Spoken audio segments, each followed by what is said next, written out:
Hi there, everybody. I hope everybody had a safe and happy 4th of July. It's Debbie with the Pickin Coop Farmstead.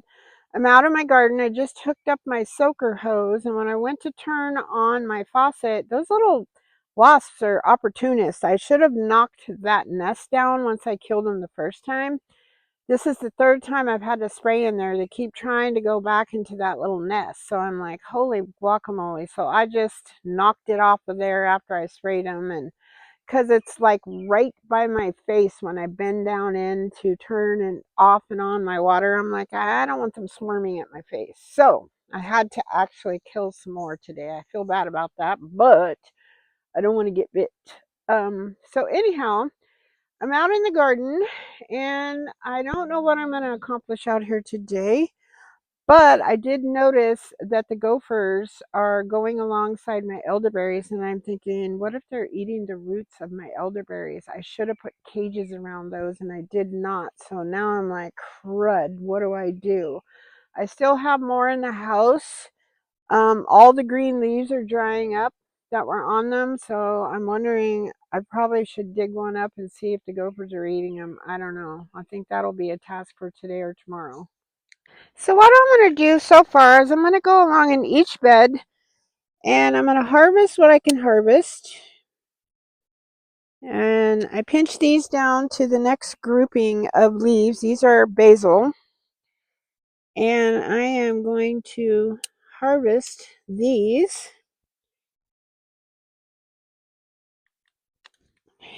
And probably dry them because I don't know if I'm going to be cooking anything that requires basil in it tonight. So let's see.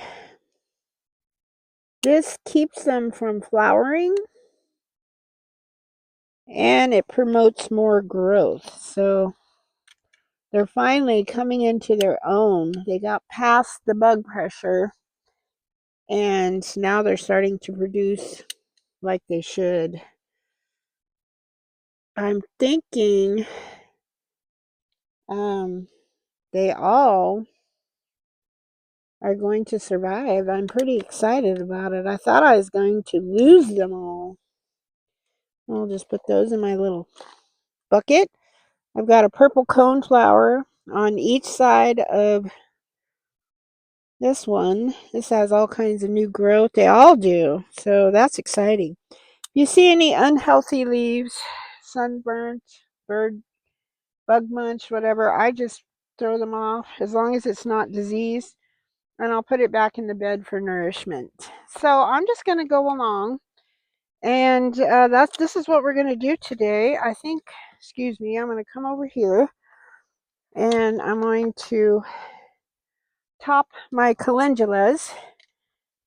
So I kind of wait till they open up in the sun. I'll show you. Let me get you closer. Hold on. Sorry.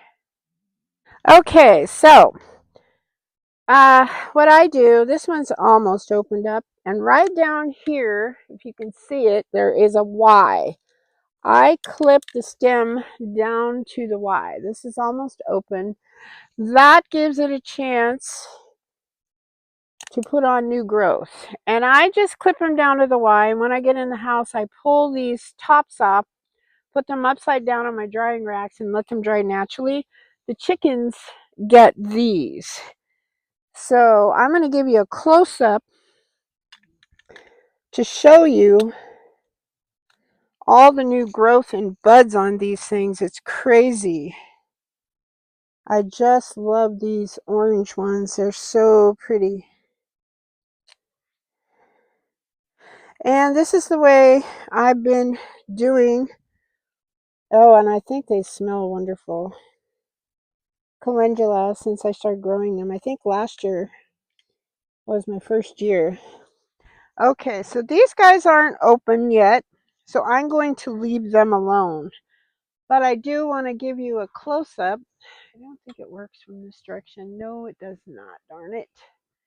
I wonder if I could bring you. Well, I'll take my camera off my tripod later if I can remember and show you a close-up of the calendulas. and all the new buds. I mean, there's like 7 right in this area. That's just that area.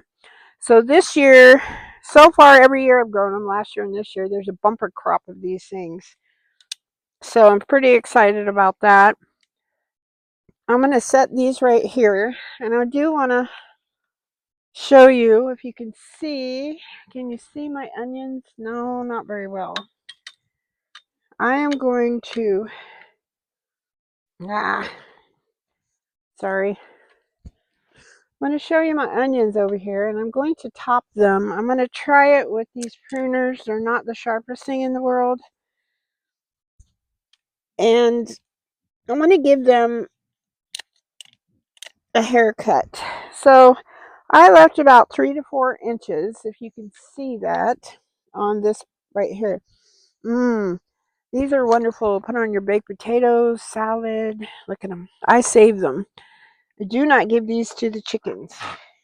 Well, Johnny, over there eating grass. I am going to take this beet leaf off because it's right in the way of my other ones. Might have to take a couple off. These will be dried and put into my vitamin tincture. I'm just only doing this to give these guys some sun. So I'm going to set these right here. I'm going to grab these, try to grab them all, and cut them off. I think what I'll do is cut this one off. There we go. And I think what I'm going to do today is give these guys the rest of the worm juice that I have in my bucket over there. Johnny, quit eating the grass, buddy. What is wrong with you? Hey, what are you eating? He's eating something he shouldn't. Dogs. Okay, so I've been wanting to do that, so that's done. And I think what everything's needing is a little bit of food in this area. So now we're over here at my little dill patch. I accidentally broke one off the other day. I'll just put that in here. These I like to let dry as much as I can on the actual plant. That way you get the seeds. Because I just snipped the whole heads. I like to either crumble them and put them in my jar, or I try to keep them whole to put in with my pickles and things. So I'm just going to pick some fronds. These are pretty high on the stem, but I don't want them to dry. I like to do this fresh. And I did put some in my, look at this. Ugh, I wish you could smell it. It's so yummy smelling. This one's starting to turn yellow. So you see how it's turning? Yeah, so I'm going to grab that one. I don't want it to dry on there. I think we're okay. So I'm going to leave those. I'm going to put this in my little harvest thing. I'm also snipping off these little guys that are spent. And I can dry these, finish drying these in the house. And all the seeds, let me hold it up the right way. All the little seeds are little black guys that are right down in here. And once it's dry, I take this off and kind of sprinkle it around, let them dry some more, and then I'll put them in a jar, and you can always reseed these. You can also give these to your chickens. It will make their yolks much yellowish oranger. Is that a word? Okay, now I'm working on the opposite side, my little cruciferous bed, and I'm just kind of trimming up unhealthy leaves, any leaves that might be close to the ground. And if they're just bug ridden like this, no disease, just pest ridden, I am going to throw them back in the bed. You just have to consider it to be feeding your soil, or you could put it in your compost, or feed it to your chickens. wash it, dry it, and put it in your little vitamin mix. So I'm going to go through my whole cruciferous bed and get that done. So I did harvest some yummy wasabi mustard. So I'm either going to dry it or put it in a salad. I'm not sure. Probably a little of both. Okay, my cruciferous bed is done. Let me show you. I should have done it before and after, but everything is trimmed. I just left it laying on the ground because it didn't appear to be diseased. Just a few peas, as if you remember yesterday, we did harvest some yesterday, quite a few. Got quite a bit more marigolds. They were either bent, broke over, or drying up. Look at the size of this giant marigold. It was broke off, so I had to cut it off because it was not going to make it. So I'm just going along and I'm trimming up my tomatoes over here as I go. I do the bottom leaves as they grow up. I'll just go a little higher, a little higher. Keeps them off the ground, keeps disease from getting to them. And there's like a Y, and if you find a little sprout in the Y, Jessica Sowers from Roots and Refuge calls them an armpit. A lot of other people call it the crotch. I just say the Y. Snip that off of there, and if they're big enough, you can put them in water and they will root more tomato plants. So if you need more tomato plants and you have a longer season, go ahead and give that a try. But what that does is you snap that little sucker off and it allows the energy to go to the regular branches, so you get more tomatoes. All right, so now we're over to my homemade trellis where I planted my pole beans. Look at this guy. They're such opportunists. He is going around and around this post. He needs to start going up there. He probably will eventually grab onto that, but that one I want to say is the Ideal Market pole bean. That's the one that had the pretty little pinkish purple blooms. My other beans are getting a little bit of bug pressure, but not too bad. I think they were large enough to where I could put them in here. Hopefully, that was the goal anyways. We do have a few fronds off of this little dill. I haven't really harvested anything. Well, I guess I have. I have done some little ones. And let's turn you around so you can see what I'm doing. I just cut them off right at the main stem. And I just come along and do it as they get taller and taller. And then let's get these ones done. I think some of these, I had 2 plants, 3 plants together.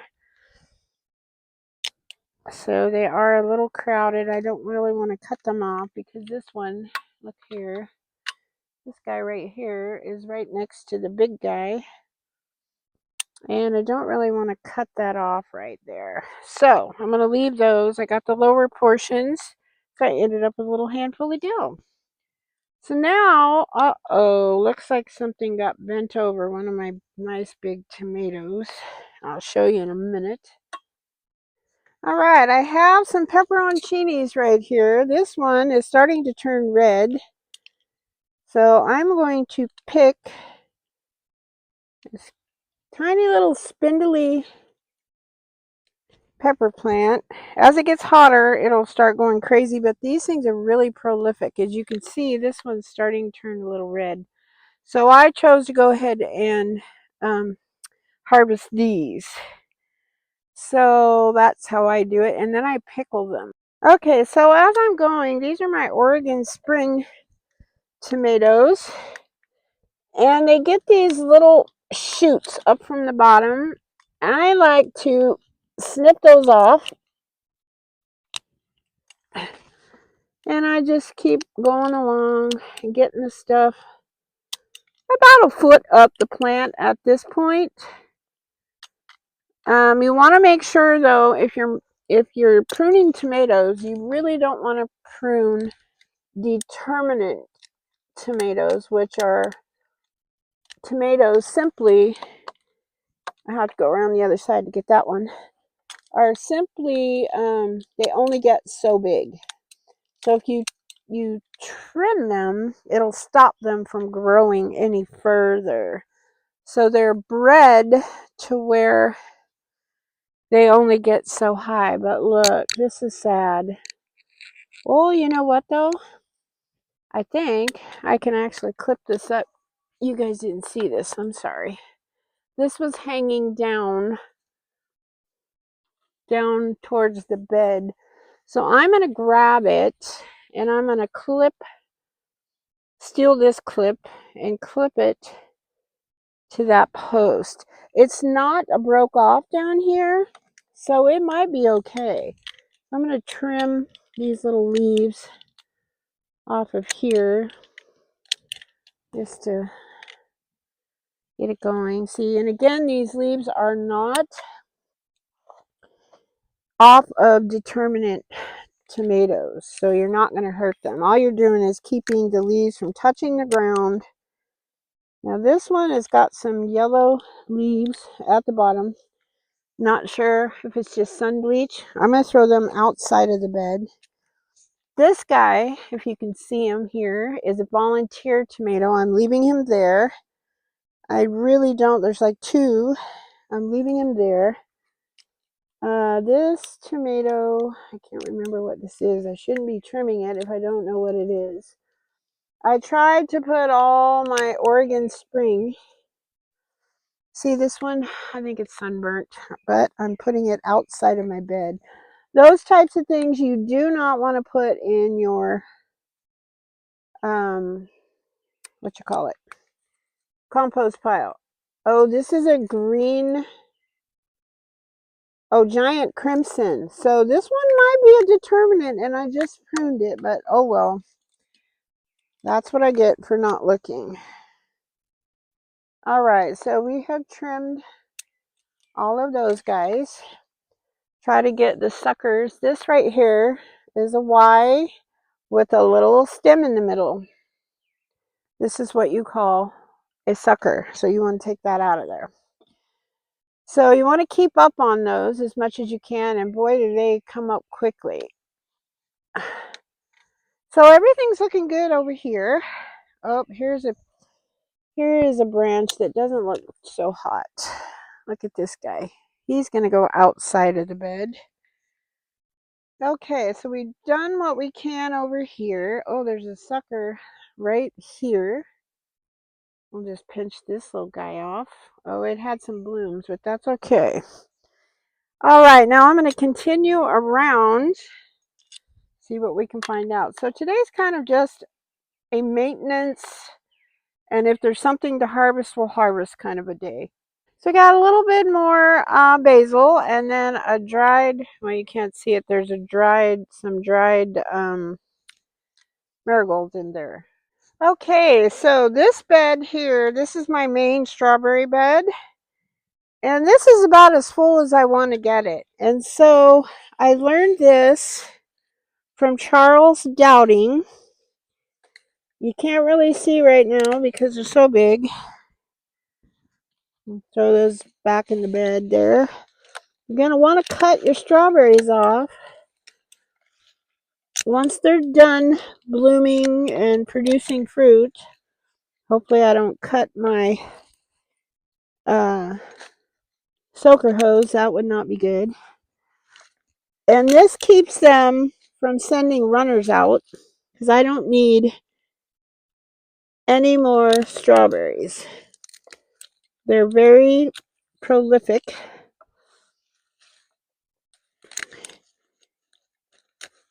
And I'm just going to cut this all back so you can see how it's supposed to look.